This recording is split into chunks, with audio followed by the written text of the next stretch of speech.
क्या मैं इंटेलिजेंट नहीं हूँ?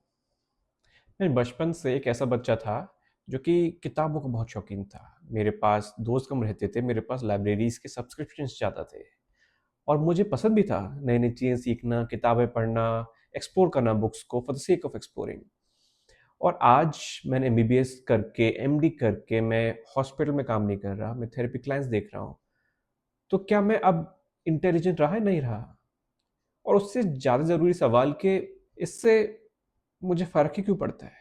ये सवाल हमारे समाज का एक बहुत अच्छा दर्पण है जो दिखाता है कि हमारी प्रायोरिटीज़ क्या हैं। हम किसी को जज भी ऐसे करते हैं कि देखो कितना इंटेलिजेंट है, कितना स्मार्ट है वो। और किसी की अगर बेइज़्ती भी करनी है तो हम उसे डम्ब बोलेंगे, हम उसे स्टूपिड बोलेंगे, हम उसे मंदबुद्धि बोलेंगे। लगता है कि हमारे सिर्फ़ 2 ही ऑब्सेशंस बचे हैं कि कोई हमारे धर्म की बेइज़्ती ना कर दे और कोई हमको बेवकूफ़ ना बना दे। आखिर इंटेलिजेंट होना या दिखना क्यों इम्पोर्टेंट है इतना? क्योंकि बचपन से हमारी तारीफ़ ही उन चीज़ों की गई है। जब हम अच्छे मार्क्स लाते थे तो हमारी इंटेलिजेंस की तारीफ़ की जाती थी और खराब आते थे तो हमारे इंटेलिजेंस पे सवाल उठते थे। और उनको मोटिवेट करने के लिए भी ऐसे बोला जाता था, "अरे देखो शर्मा जी का बच्चा कितना इंटेलिजेंट है, उसने कितने सारे सब्जेक्ट्स में टॉप किया है। आप क्यों नहीं कर सकते? आप में दिमाग कम थोड़ी है?" हमने ये तारीफ़ें नहीं सुनी कि हम कितने जिज्ञासु हैं, हम कितने संवेदनशील हैं, हम कितने अच्छे तरीके से दोस्त बना लेते हैं, हम कितने मेहनती हैं। और जब हम बार-बार एक ही चीज़ की तारीफ़ सुनने लगते हैं तो हम चाहते हैं कि हम वही काम करें जिससे हमें वो तारीफ़ मिले।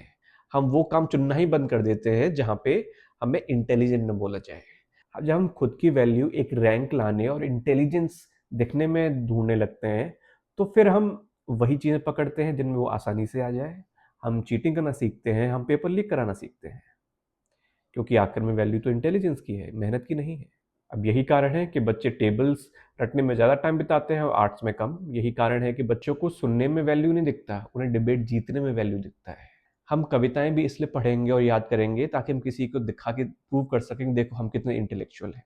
और जीवन भर अचीवमेंट इकट्ठा करने के चक्कर में हम ध्यान ही नहीं देते कि जिस डगर पे हम चल रहे हैं वो कितनी सुंदर है। माना कि टॉप करने से, अच्छी रैंक लाने से आपको एक अच्छा कॉलेज या फिर अच्छी जॉब तो मिल जाएगी, लेकिन इस दौरान क्या आपने खुश होना सीखा?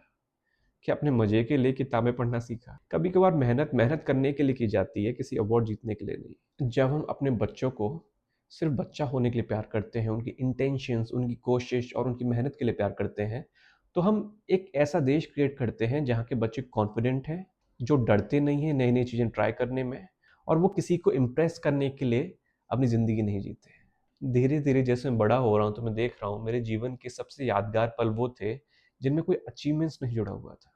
और ये मेरे लिए एक्सेप्ट करना थोड़ा मुश्किल हो जाता है क्योंकि जिसको जीवन के हर डगर पे इंटेलिजेंट बोला हो, इंटेलिजेंस सिर्फ़ एक गुण नहीं रहता, वो एक आइडेंटिटी का हिस्सा बन जाता है। इसीलिए जब कोई बोले कि आप इंटेलिजेंट नहीं हो या फिर स्टूपिड हो, तो वो सिर्फ़ ईगो को टच नहीं करता, वो पहचान को टक्कर देता है।